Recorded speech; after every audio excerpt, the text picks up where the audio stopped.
going on, everybody? You know who it is. This is Austin, and this is the Austin Smith Real Estate Podcast, where we talk about real estate and we talk about lifestyle. So, today's guest, I'm definitely happy that I was able to get an interview with him and bring him onto the show. He is the co-founder of the Tulsa Real Estate Fund, which has swept the country by storm, taken over social media, headed by Mr. Real Estate himself, Jay Morrison. They've launched and they've had a very, very successful campaign. And the Tulsa Real Estate Fund is a Black-owned, SEC-qualified, Tier 2 crowdfunding platform that leverages its investors' money to go and buy back assets, property, commercial spaces within minority and urban-filled neighborhoods. So, buy back the block at its finest is what this organization does. And I got a chance to bring on the co-founder and the partner of this organization. And we'll get a chance to talk about the Tulsa Real Estate Fund. We'll get a chance to dive in about how he got started, some of his wholesaling accomplishments, which is a strategy that some investors use to invest in real estate. We talk about the $100,000 plus wholesale deal that he landed. We'll talk about some of the mindset, some of the type of mindset that you need to have in order to take investing, seriously and what you need to do to get started investing in real estate. And we'll be discussing a couple of other things. So I'm really excited for this show. I greatly appreciate you for actually taking the time to listen. And before we jump into the show, a little bit of housekeeping. If this podcast has added value, whether that's to your business, to your life, to your lifestyle, if this podcast has added value to you, please leave me a rating and review on iTunes. Let's continue to share the message. I would greatly, greatly, greatly appreciate that. And if you happen to know anybody who can benefit by coming on to this podcast and can share their insights, their experience on business, lifestyle, please let me know ASAP. Let's get him on to the show. So, without further ado, let's jump into the show. Today on the show, definitely happy to bring this guest on. Definitely had to work a little hard to get this guest on because I know he's out there doing a lot of big things and he's very, very, very busy with a lot of big things except for coming on this podcast. So I definitely appreciate the opportunity for him to come and share some of his time today. He's actually mentored me in the past. He's a real estate entrepreneur, developer, investor, TED Talk organizer and speaker. He's also, check this out, the co-founder of a $50 million investment fund, the Tulsa Real Estate Fund, which allows you to create an account, choose your investment, whether that's hotels, apartments, commercial spaces, retail spaces, and then sit back and literally collect your dividends. But we'll talk about that more later. Ladies and gentlemen, I appreciate the opportunity.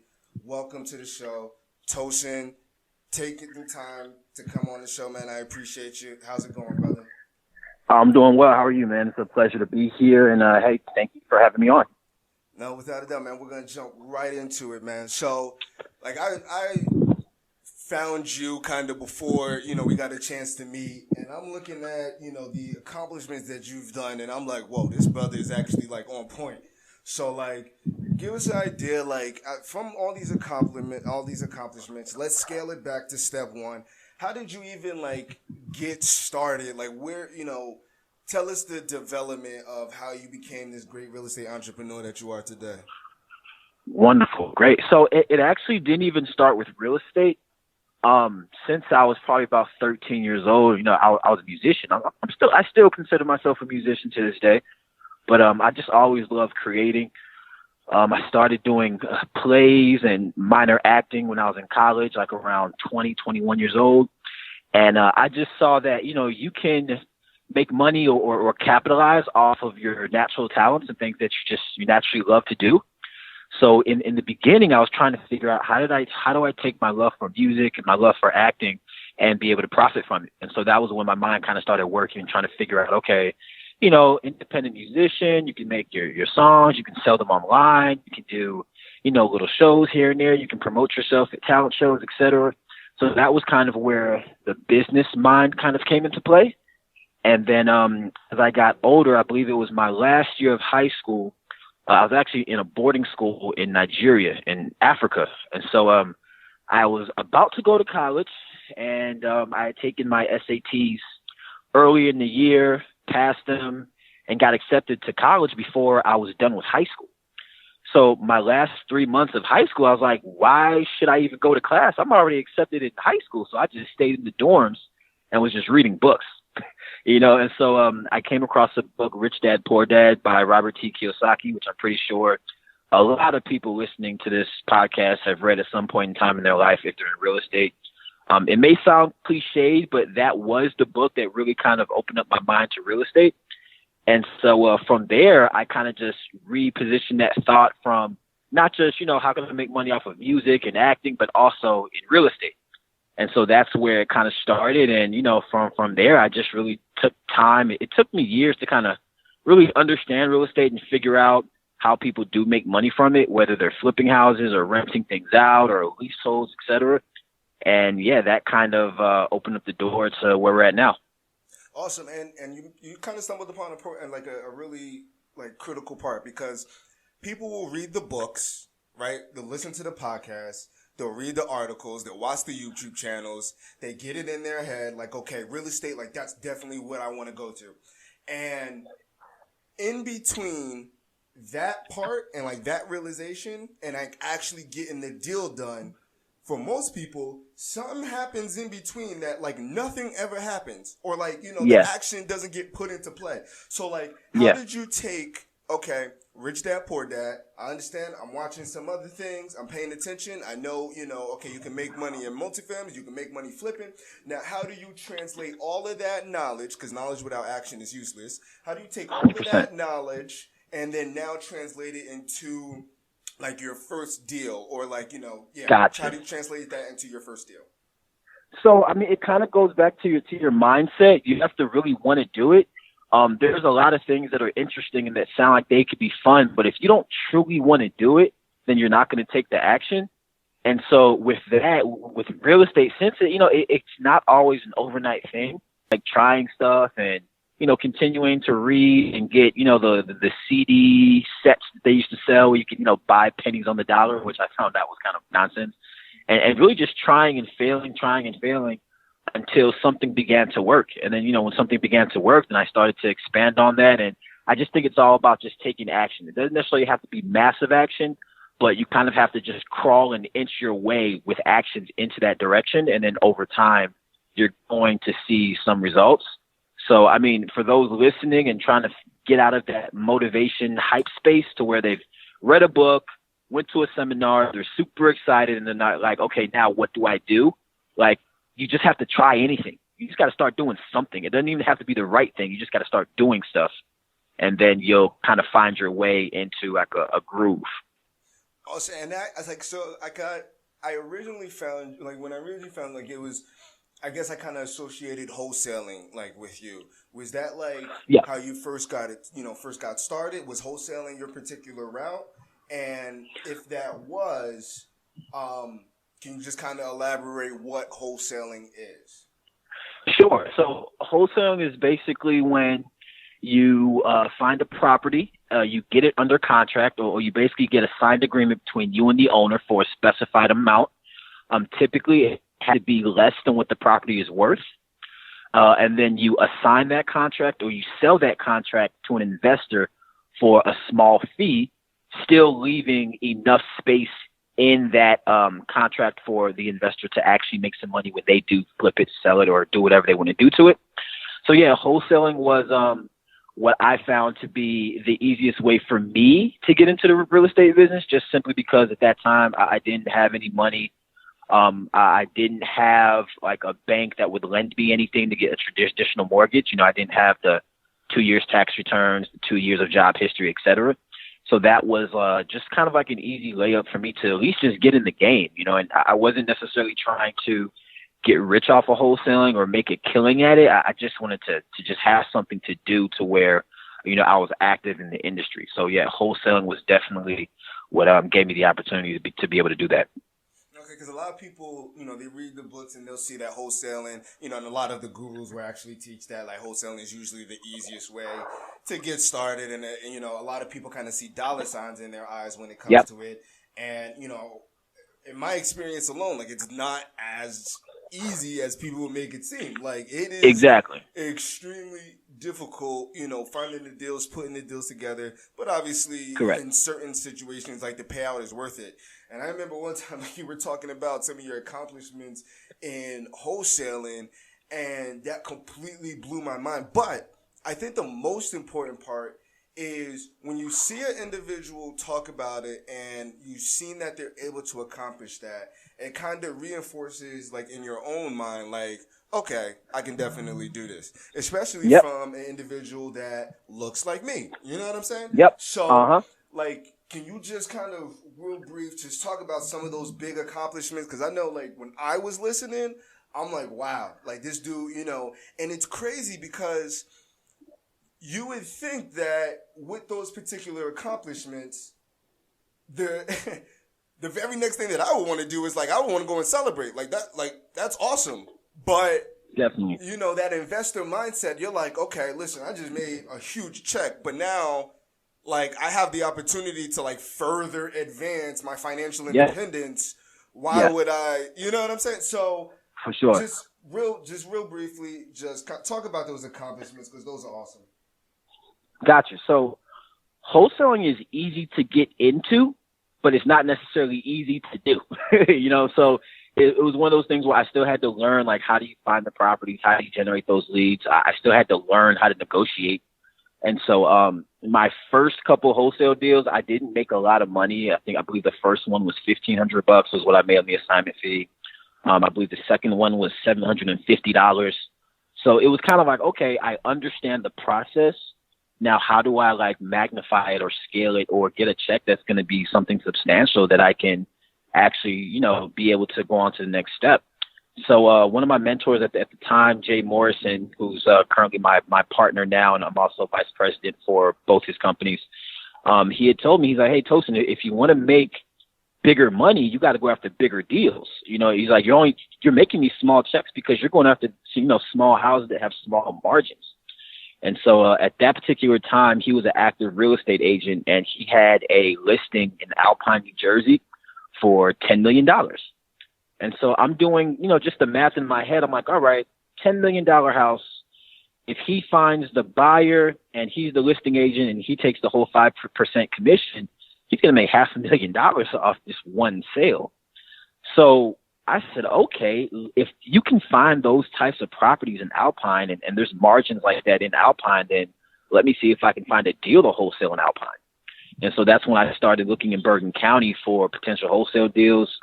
I found one in Alpine, a 2-family, which Alpine does not have a lot of them. They literally maybe have like 3 or 4. I'm surprised that you even mentioned 2-family in Alpine. Mm-hmm, exactly. Like Alpine, New Jersey.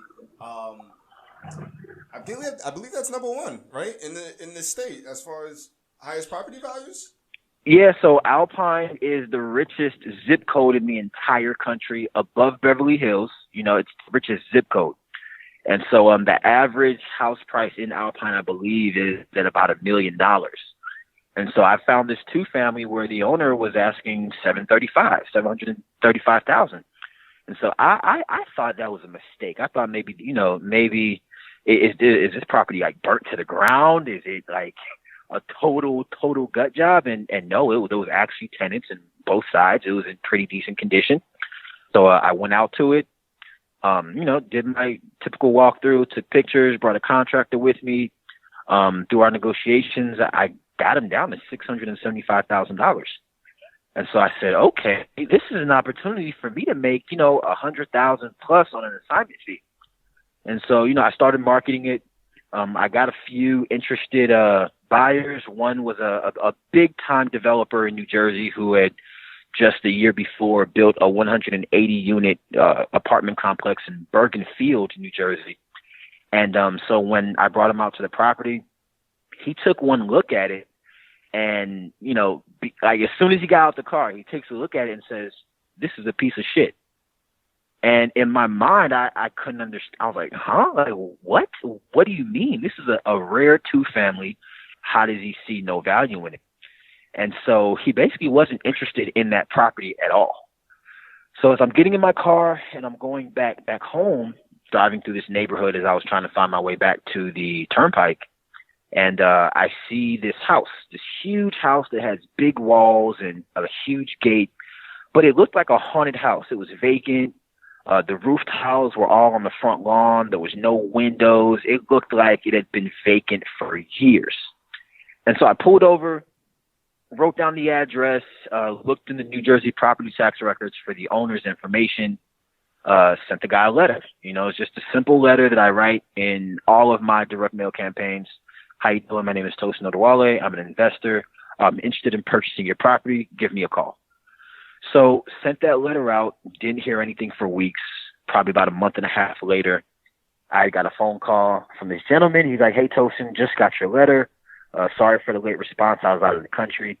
He starts giving me his backstory. He said he was from Switzerland and that he had bought that house 2 years prior in move-in ready condition for $3.2 million, and that he wanted to renovate it and, move his family over.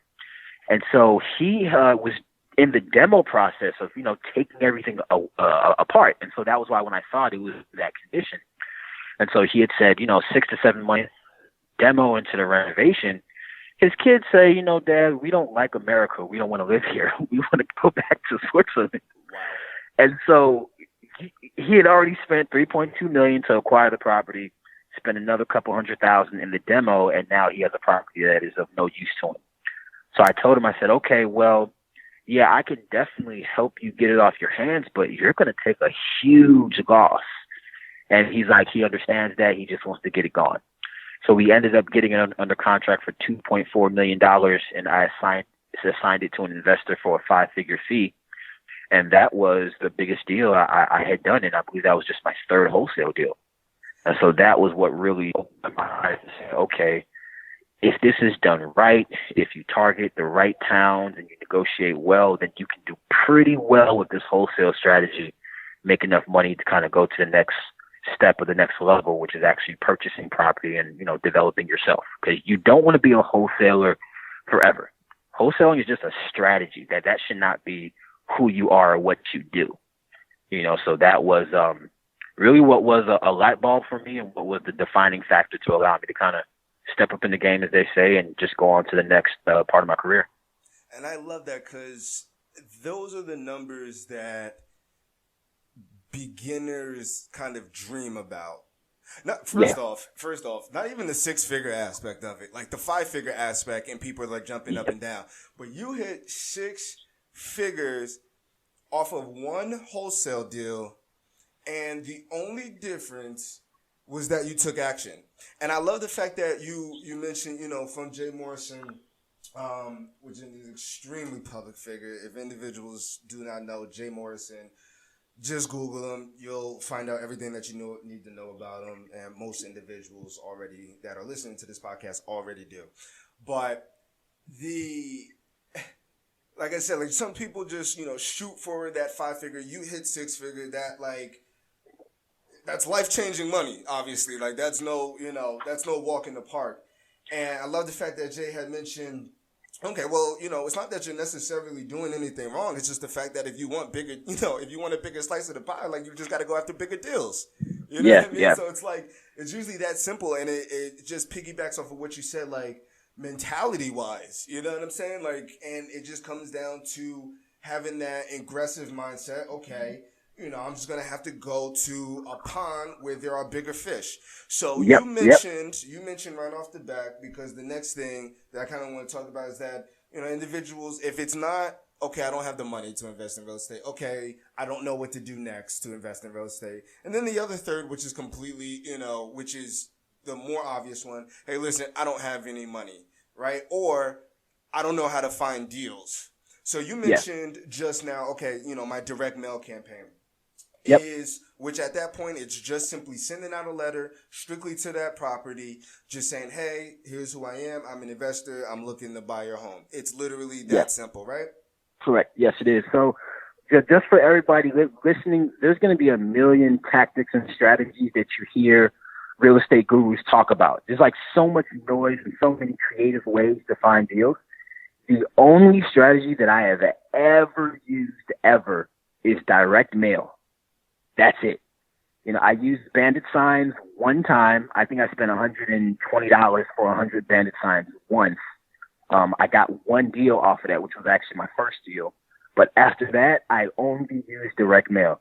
So there is no secret sauce. There is no magical strategy that you need all these systems and softwares for. I'll just go through the tax records, which is public record. You have the names and addresses of everybody who owns property in a particular city, zip code. Every single city, town, state in this entire country has a database. Some of them may be online. Some of them you may have to go into your municipal court and they'll give you a copy of it. So I just did that, and I'll just write the letters. I print them out and mail them out, and that's it. Now, and so I always tell people, do you mail to a specific list? Because, sometimes in marketing, individuals might target, pre-foreclosures. And they'll just go to the county, print out a list of everybody that's on the list pendants list, and we'll just mail out to them. Some other individuals will just market to a whole entire neighborhood. Do you have a specific list, or do you have a driving for dollar strategy where you're riding around neighborhoods just like this one that you found, that netted you 6 figures, drive around, you found a property that was in a distressed situation. So obviously those are signs that, hey, listen, this owner needs to, may want to sell at a discount. Do you have a specific list that you mail to, or who's your target market? So, driving for dollars, of course, is just an always default strategy, because whenever you're in the car, you could always potentially, if you drive past a vacant house, a distressed-looking house, take the 2 minutes to pull over and write down the address. But as far as what my mailing list is, I just pick a specific neighborhood or street and just mail to everybody there. So, sometimes you'll get calls back of people that are pre-foreclosure. Sometimes it's people that have, houses that are in perfect condition that they actually should be listing with a real estate agent, but they're just curious to see what you have to offer. And then, what I really hope to get calls back for is distressed properties. And so I typically don't like pre-foreclosures. I've never, ever wholesaled a pre-foreclosure. I like just for sale by owner properties that are free and clear. There's no mortgage on them. There's no, financial distress situation going on with the house. The owner just doesn't want that property anymore. And so that for me has been the least resistance to getting a deal done. It's just less factors. I don't have to, speak with the bank. I don't have to worry about, pre-foreclosure process, foreclosure process. It's just me and the owner, mano y mano, let's make a deal. And so, gotcha. So now taking that money, which you had mentioned previously, wholesaling, you don't want to stay in forever.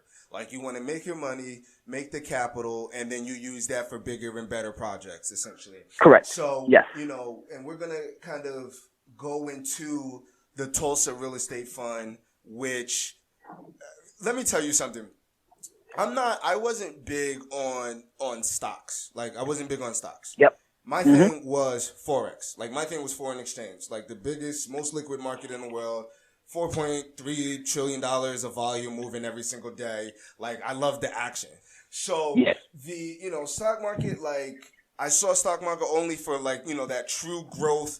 Hey, I'm going to sit my money, park my money here, and then I'll come back to it at a later point. Whereas with Forex, I was able to, take a position for a day, take a position for a week, and, make a profit. So I just love the fast-paced action of Forex over the stock market.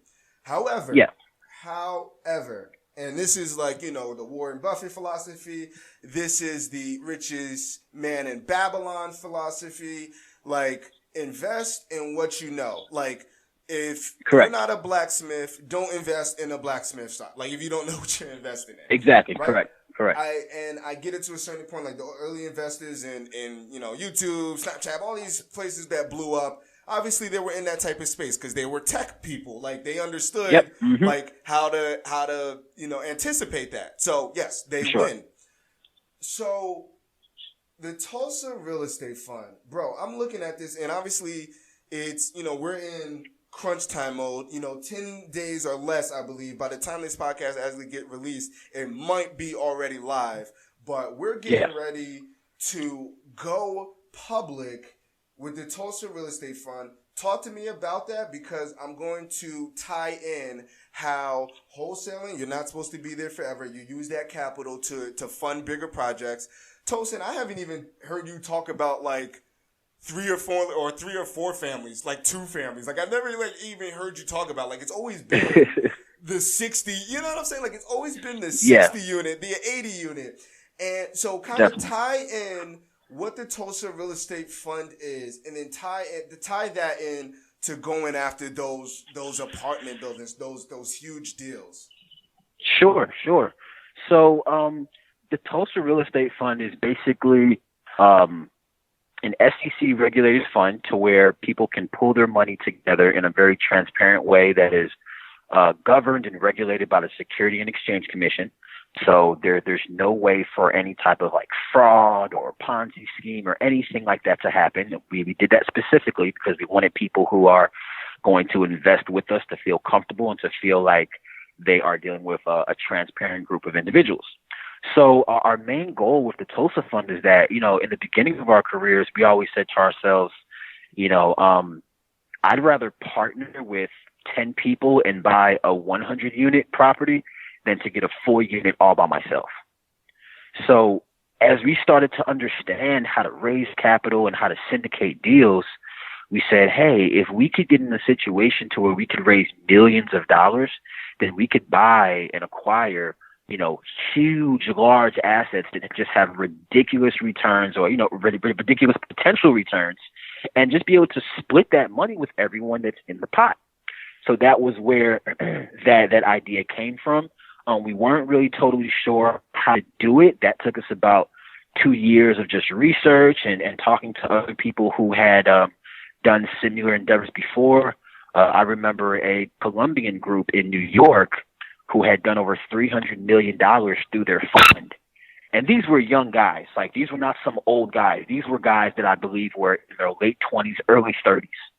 And they had raised over $300 million, did huge developments in Bogota, Colombia, Miami, and New York. And so, you know, them just being very transparent, honest, good guys that want to see other people succeed, they broke down to me exactly how they did it from A to Z, you know. And so we were like, oh, okay, this is how it's done. And so we found out that through the SEC filing Regulation A Tier 2, that we could raise a total amount of $50 million per year and use that exclusively to invest in commercial assets. So we like apartment complexes the most because it just has that monthly cash flow. So that was really how we decided to kind of go in that direction. And there's kind of a social movement behind the Tulsa Real Estate Fund as well. 100%. 100%. Can you elaborate on that? Of course. So we're specifically investing the funds in neighborhoods that are undervalued, urban neighborhoods where there may be a lot of crime, where there's a lot of underdevelopment, or just basically the parts of society that people want to neglect. If you look at gentrification only happens in neighborhoods that are dangerous or considered the hood. But the thing about gentrification is basically people putting money into these areas, but they're not necessarily the people that live in those areas. And so once they raise the property values, they begin selling them off to other ethnicities and other people, pushing out the original inhabitants of that area. So we decided that what we will do is have this fund to where it's more of self-gentrification, but we're not pushing anybody out. So the people that live in that area can actually buy and own pieces of their neighborhood. You can't kick me out of land that I own. It's impossible for you to kick me out of a building where I own 5% of it. 5% of it is mine forever, so I'm going nowhere. So that was the idea behind it, that, places like Detroit, Chicago, Atlanta, Oakland, places where, there has been a lot of gentrification in the past, is basically giving people who live in those areas the opportunity to own pieces of the land and be able to benefit when the values go up and when the equity increases. And then they can decide to do with their piece what they want to. So it just kind of puts more power and choice making into the hands of those people so they don't have to be pushed out. Now, just to make sure I understand correctly, now the Tulsa Real Estate Fund, and I love the social movement behind it for sure. The Tulsa Real Estate Fund is, you're going to be having your IPO soon, correct? Yeah, so our IPO is June 1st, 2018, 12 a.m. The minimum buy-in is $500, which buys 10 shares in the fund. So that's 10 shares of anything that we buy. So not just one property or one project. Anything that we buy, you will collectively own 10 shares as a whole. We're paying out an 8% preferred return annually. And then also we're splitting the profits with all investors 50-50. That's awesome. That's big time. And before we even go into the future, and then we'll go into the core four as we start to wrap up, what, because when you're talking these big deals, right? And yeah, the residual, the passive income that can be made off of these monsters, when you're talking 20, 50, 70, 100 plus, K a month passively. I don't want to say passively because obviously there's management, there's operations aspect of it, because it's not 100% passive, but 95% passive, at least. Yep. Mm-hmm. So yeah, for sure. If that type of money coming in, is it about the money anymore? You know what I'm saying? Is it even because obviously you could do a lot of stuff with that.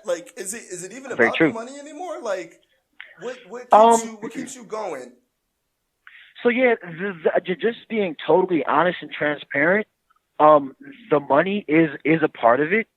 I think just because, as far as America is concerned, it's a very capitalistic society, but there's a lot of things that you can't do if you're not financially able to. And so I always say, if you can get your money problems out of the way in the beginning, meaning make that your priority, make sure that you are financially stable. Now you have the time to be able to focus on the things that are more important than money. But if you don't have money, it's very difficult to be able to focus on the things that are more important than money. Perfect example. My older brother, he's a huge real estate agent in St. Louis, Missouri. And a couple of years ago, we were having a conversation. We usually talk every month or so, kind of just, update each other on our lives, what's going on personal and career, professionally, et cetera. And he was like, Tosin, it's halfway through the year. He had already cleared well over $500,000 in revenue. And he's like, the year's not even over and I'm already here. And he was like, hey, man, my daughters went to school today. I walked into the bus stop, saw them get on the bus. They went to school. He said when they got off the bus stop and came home at 2:30 p.m., he said, I was waiting for them. So he was at he gets to spend time with his family because he doesn't have to go out there and chase the dollar and hustle.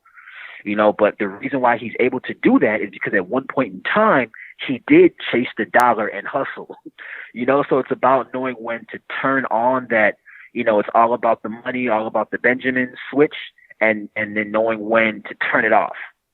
And so that's what, my main goal is, not just for myself, but also for my friends, my family, people that, pay us for coaching and training, is to get them to a space to where they are financially stable enough that they can focus on the things that are very important to them, whether it's family or if it's a hobby or if it's traveling or if it's whatever brings joy into their life. But you're going to have to be financially equipped to be able to do that.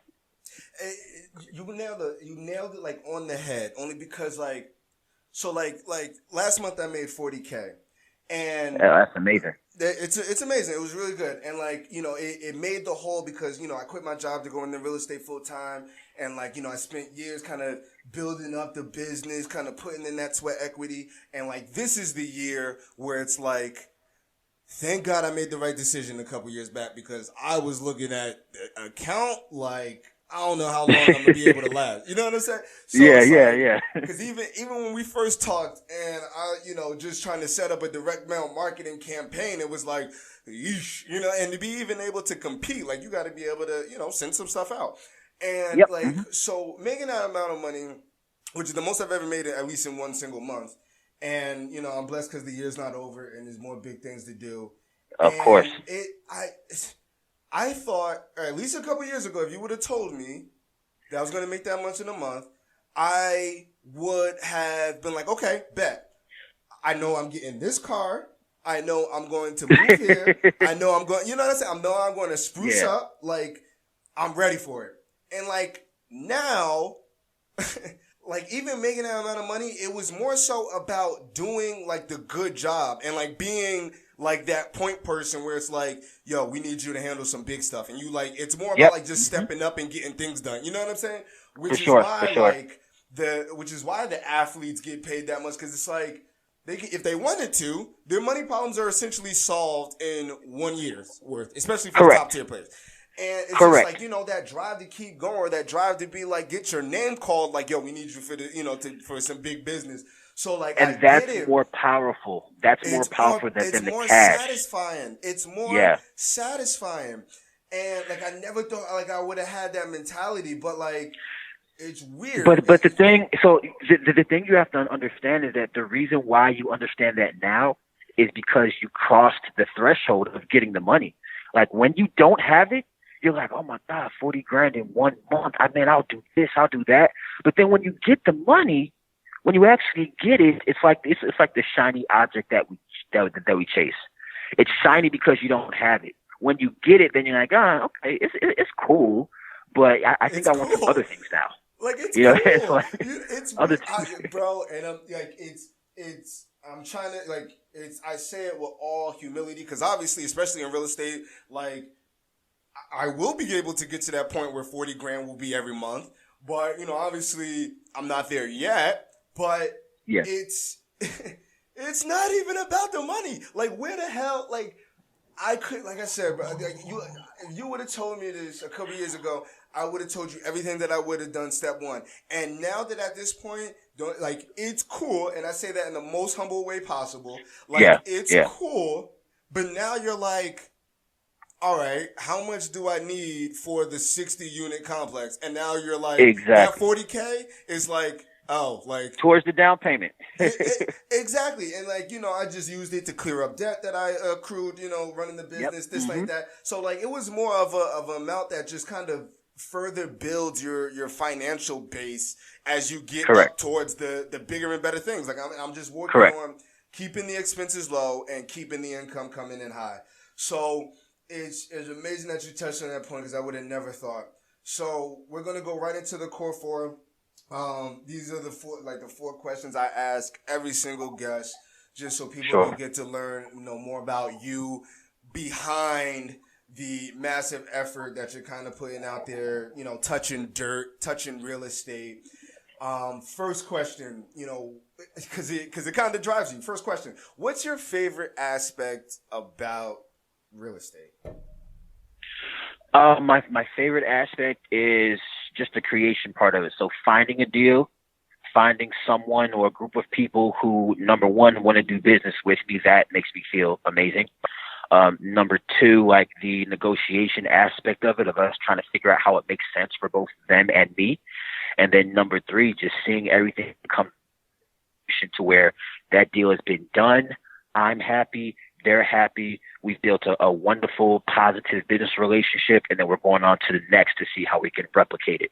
That right there is a feeling that it just makes you feel accomplished. It's like you just finished something. You just accomplished something. So that feels really, really good. Absolutely. Second question, Favorite business or personal development, and no, you cannot use Rich Dad Poor Dad.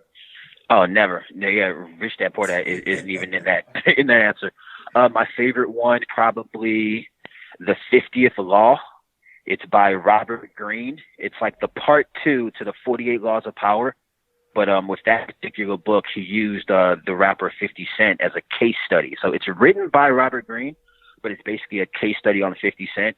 And it just speaks about fear, how to deal with fear, and how to handle fear in your life and in a professional capacity. And so I really liked how, they broke down the aspect of a lot of people are scared to get into these big deals with these huge, big numbers because they're allowing it to intimidate them. But they're not keeping in mind that they've dealt with things that are actually far more scarier in real life on a regular basis, but just don't involve money. So they used an example from 50 Cent, where 50 Cent was saying that back in his days when he was a drug dealer, he was risking his life to make deals happen. If something didn't go wrong, he could get robbed, he could get killed. He was shot 9 times. So he says that when he goes into arrested, you know what I mean? Yeah, and you get your arrested. Whole entire life is at stake. Exactly. And so he's saying that, when he goes into a board meeting or a business deal, he's not scared of anything because he's like, the worst thing that can happen is that the deal doesn't get done. Nobody dies. Nobody goes to jail. Nobody gets hurt. Nobody's family gets kidnapped. So he's like, the level of fear in business is non-existent. So if you look at that, the things that you face every day that are way more dangerous and way more hurtful, you have the tolerance to do huge, amazing things. You just have to kind of open up your third eye and change your perspective. And so that's the reason why I like that book very, very well, because it kind of just, levels you and just gets you to just think a bit more reasonably. That the 50th Law. All right, I just added that to the book list as you were talking about it. Okay. Fun things that you like to do in your spare time. And the reason why I personally ask you, people, if you look at Tosin's Instagram account, and he'll give you all of his contact information in a little bit. His profile picture, if I'm correct, is him on a surfboard, looking like he's having a lot of fun. What do you like to do in your spare time? Is surfing one of them, or was that just experiencing that? Yeah, I went to Panama in 2016, 4 times. So Panama in Central America, we had a $55 million development deal on a resort that we were trying to put together down there. And while I was there, I basically told the resort developers that before we come on board the project, we need to know what it's going to feel like for the people that are coming here to vacation. Show me what they will be doing while they're here. And so surfing was one of them. They were teaching people how to surf in the, I think, Pacific Ocean or something like that. And so, I was learning how to surf, and it was just really, really fun. So that is definitely something that I love to do on vacation. But as far as in my spare time, I love writing music still. I still write music literally weekly. I would probably say that kind of takes the cake as far as what I like to do in my spare time. Awesome. And last question, but surely not least, where can people find you at? Because obviously you're doing a lot of big things, and people can learn a lot from you just based off of your experiences, based off of the gold and these nuggets that you dropped in this episode alone. If people don't take action, like you said, it doesn't have to be massive action. Just take the first step. Just take step B, and eventually step C will reveal itself. And I like to tell people all the time, people try to do, and I want to make sure I say it correctly, but okay, people try to do tomorrow today. And what I mean by that is people worry about, okay, how do I get from A to Z? And they focus on everything that they, need to get, by tomorrow. And it's tomorrow will have its own resources. Next week is going to be providing your own resources.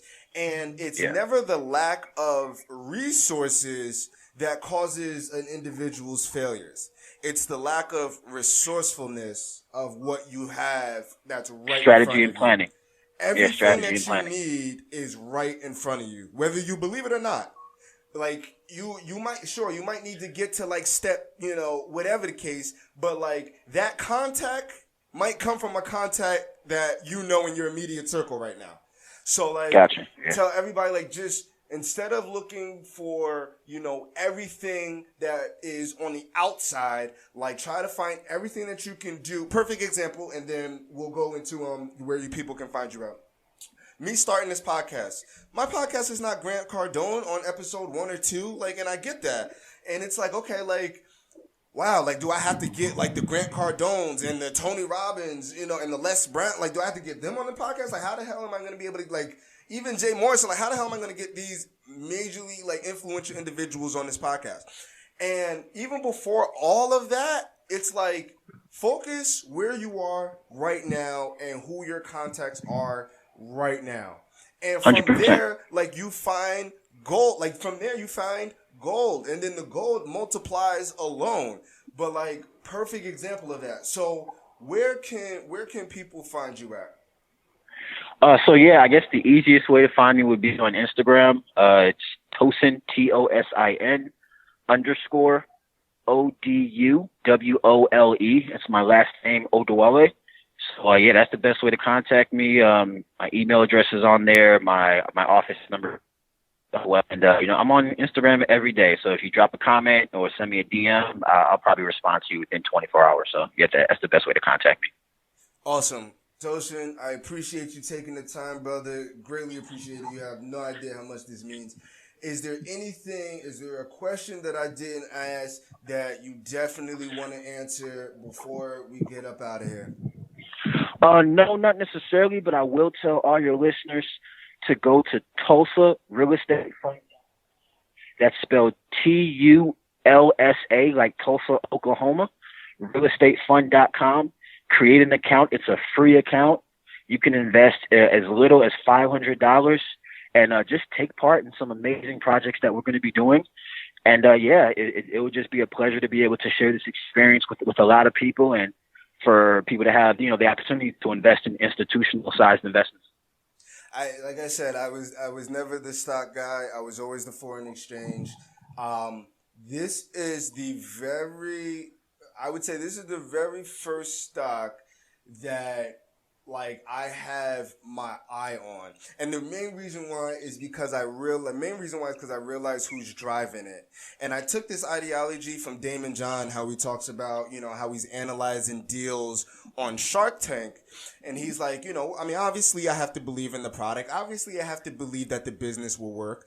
But if you bring a very profitable business, one that if I invest in will definitely bring me a return, but if I don't believe in the owners, I'm not going to invest my money.